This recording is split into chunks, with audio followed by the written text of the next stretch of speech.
Africa. Tell your neighbor, Africa. You don't regard and you don't respect your own. I said you don't regard and you don't respect your own. I'm writing a book. Africa, stop begging outside Africa. We are beggars. You'd never believe that you can go outside the country and bless them with little you have, but you want to collect from them. This is why we are what we are, beggar. One of the big secrets of me, I want to share with you. All this crusade you see me doing all over the world, Singapore, Indonesia, those big countries, I pay 99% of the money.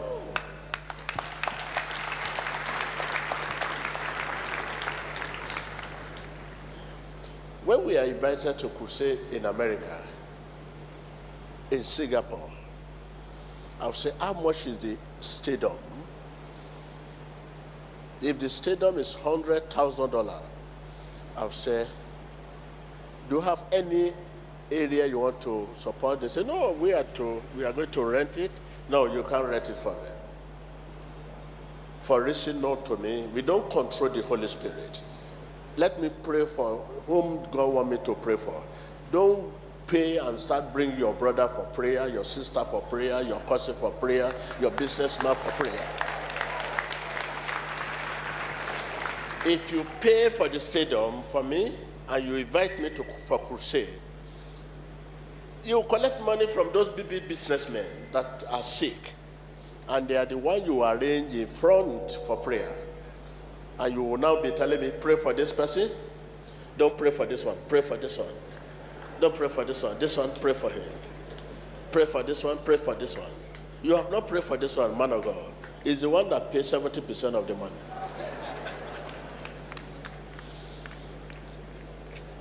God cannot cooperate or support such arrangement.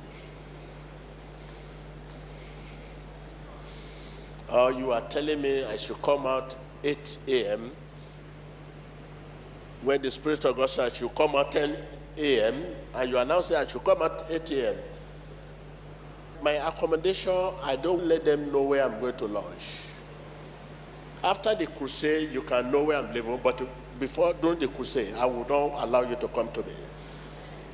You organizer, you cannot see me until after the crusade. The last day of the crusade, I will call them and say, follow me home. I'm sorry for not showing me where I'm living. I will enter your country with money, and I will go out of the country, and I will not take your money out of the country. It's a rule and regulation, because the grace is not for sale. My joy is to see people healed. My joy is to see people blessed. Amen. My joy is to see people delivered. Amen. That is my money. Each person that is delivered is more than $20,000. Okay, imagine in each crusade, almost 500 people delivered. 500 times $20,000. That is the money God gave me. $20,000 times 500, it's a huge money, which is more than this money you are talking about. The joy to sleep, joy. You need to know what it means if God used you to heal people. If you know what it means, if God used you to deliver people, you will want to be deliver people all the time.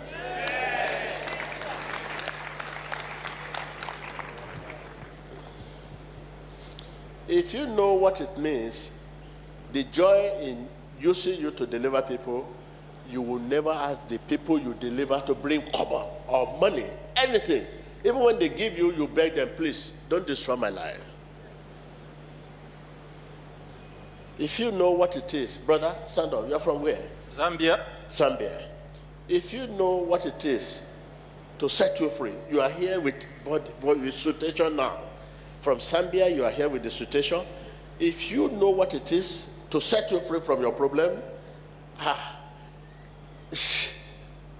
it's more than $1 trillion only you. Amen. So, if you know what it is to set people free, you will never, even the person, after set you free, don't wait for the person to greet you, thank you. It's thank you, you don't need it. This is why, after praying for you, I leave you. I don't want you to say thank you, sir. I don't want that. Because God has given me something more than thank you, sir. And I don't want anything to affect that thank you, sir. If God used you to remove the pain of one, you are more than millionaires.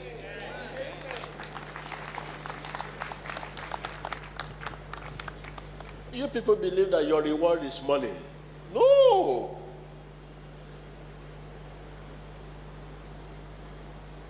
If you know what it means to do something and collect money, and that money is that your gain, you are robbing yourself. Something insufficient. And that money is what? Insufficient. Cannot help you. It cannot give you peace. The money cannot give you peace. If the money can give you peace, many of you will not be here today. That is why you just see me at the Kotuegbe. Since I started, this is just a Kotuegbe branch. From the Kotuegbe now to where? Look at the glory of God. Because expansion of the grace can be dangerous if you are not careful. If God gives you $1 and that $1 increase to $100, it could be very dangerous. That is why when the grace of God is expanded, you too, you have to be very careful. Contain it. If you are not ready, hold it. You can know if you are not ready. Like many of us, you do little business, millions of dollars enter your pocket because you have millions of dollars. You establish many companies. Will you be able to contain it? Will you be able to hold it? Will you be able to have power over this company? Or you ministers of God, God call you as a minister, and you start. You are gifted with message, powerful message, but you are talking, people crying. A lot of people keep trooping to your church because of that. You suddenly anoint this one. You suddenly anoint this one because church is growing. Anoint this one, church is growing. BBB church. Hey. Okay, you go to Zambia. Go and establish one. You go to Cotonou. Go to London. Go to America. It could be dangerous because of expansion. You can contain that. If you know the expansion is becoming, that is it. You may be seated, sir. Yes. When I started, the ministry was booming. Branches here. I said, I just said, please, can you close that branch for God's sake? Because I know I will not be able to stand, even though there's great power, but the human side of me. I have no anointing to give you. It's God that anointed. Suddenly, in hurry, because churches grow, I anoint you. Maturity needs time and experience. No matter the mighty power God gives to you, you need to mature over time.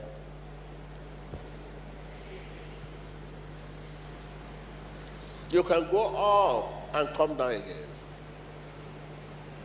This is what has happened to many of us here. You are up there one time, but now you start again from beginning. What kind of lie is that? Why can't you take it easy and go up in the season by obeying season? Dry season, rain season, just go up by season. But go up, down again. We serve God with our life. Tell your neighbor. But you believe you serve God with the Bible. you read Bible, you serve God with the Bible. Jesus said this, Jesus said that, Jesus said. You are forgetting even your life. That you have to serve God with your life, not only the Bible. That's what the Bible says. You seem to forget to serve God with your life. Do you know your life preach better, not your mouth? If you are telling me Jesus is Lord, Jesus is Lord, Jesus is Lord, that one is not strong. Let your life say it.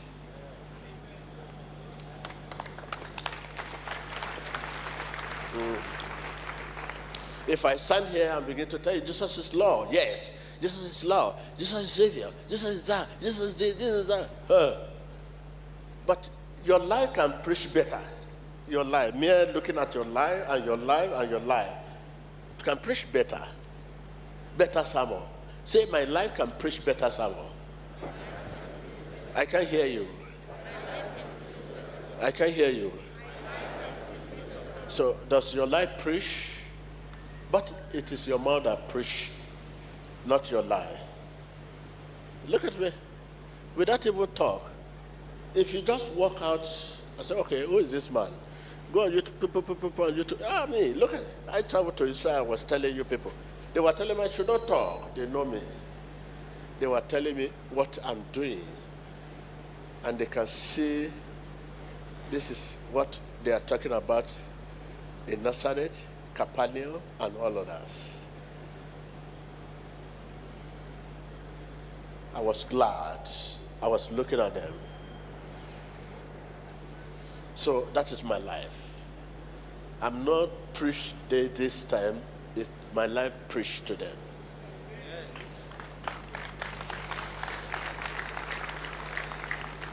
God's time is the best. What you have just seen, whatever decision of God, I have no life of mine. If the Lord say yes, who I am to say no? God has a purpose of sending me to your midst. There's a purpose of sending me to your midst. Yes. At the same time, there's a purpose of taking me to Israel. Maybe God wants you to appreciate me better. God of Team Joshua better. By the time you want to see me, you have to pay the ticket, fly to Israel, and go there to see. You appreciate it better. And you know, right from the beginning of this ministry, is the ministry that most persecuted in the world. The most persecuted ministry. And who are the people persecuted in ministry? My people, Africa. I take it back again. This ministry is the most persecuted ministry in the world. There is no name my people have ever called. And there is nothing they have never done. Strange thing. And who are the people? My people, Africa. It has not been an easier thing, if not God. That is why I choose to live a lonely life. If you want to see me, come to this church. I don't go out. That's lonely life. Because it has not been easy. Because I don't know who is friend, who is enemy. I don't know. I would have loved to come to your wedding, your ceremony, inviting me, sitting on the table, eat rice, chicken. but I don't trust anyone anymore. To talk less of eating in your house. But yet, I'm always in your midst, right from the beginning of the ministry. This 30 years of the ministry, I have been always with you people. If I go for revival, after the revival, I came back. I don't miss you people. I love you people. Upon the persecution and hatred and all, I decided to love you, to take the path of love. You show hatred, I show love. But I want to say something. I love you so much. And I will always stand for the path of love. Anytime you pray, remember Africa in prayer. Many heroes, many great people, they have chased them out of Africa. What has happened to me right from the beginning of the ministry is enough to chase me out of this country. No, it has never happened to any minister of God in this world. What has happened to me? Measure any ministers of God it has happened to. No. In this world, no ministers of God. But no, I'm still in your midst. And if they were enough to chase me out of Nigeria, Africa. But I will go for revival. And always revival, you see the stadium full. The country, minister, all of them gather. But I'm not carried away by that. After the crusade, back to home, back to Africa, where I've been persecuted, where I want to be killed, to be destroyed, back home all the time.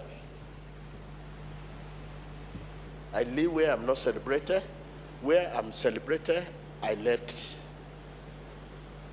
I'm celebrated all over the world there, but I left the place. But where I'm not celebrated is where I'm living. I want to pray with you, put this in behind you so we can move forward. I'm only expressing the happening, the journey so far. Okay. You bow down your head and ask God to give you a hearing heart. A hearing heart.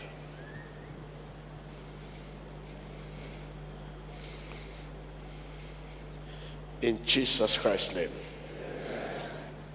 Ask God to give you strength so that you will not give up. Don't give up. Where you are not celebrated is the best place to stay, to get strength. When you are in the midst of battle, you are building yourself. It's good. Where you are not celebrated, where you are being persecuted, is the best place for you to live. So it will build you. All this will build you. Gold cannot be gold without pass through furnace. Human character too needs to pass through war. That is why I decided to stay where I'm not celebrated, here in Nigeria, here in Africa. Oh, I stayed there to build the grace of God. When the grace of God is in the midst of challenges, it gets stronger. So that is why I stay in your midst. Ask God not to give up. Give you the grace to stay where you are not celebrated.